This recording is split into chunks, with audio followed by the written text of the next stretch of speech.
Hallottad már azt, hogy a vélemény a legolcsóbb árucikk a világon, mert mindenki ingyen osztogatja. És én azt tapasztaltam, hogy nagyon jellemző az emberekre az, hogy mindenki osztja a másiknak az észt, mindenki elmondja a véleményét különféle dolgokkal kapcsolatban, amivel alapvetően semmi gond nincs,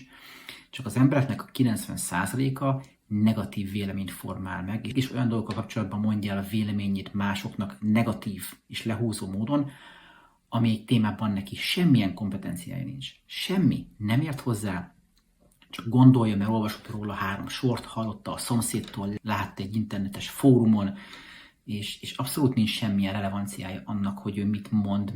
mert igazából nem tud véleményt alkotni normálisan. De ez valamiért benne van az emberekben, hogy akkor is rátolják a vélemény másikra, és akkor is próbálják elmondani nekik, hogy a másik milyen hülye, hogy nem is értenek hozzá. Szerintetek hogy lehetne megfordítani azt, hogy az emberek inkább nézzenek utána a dolgoknak, és próbáljanak meg a valós információk alapján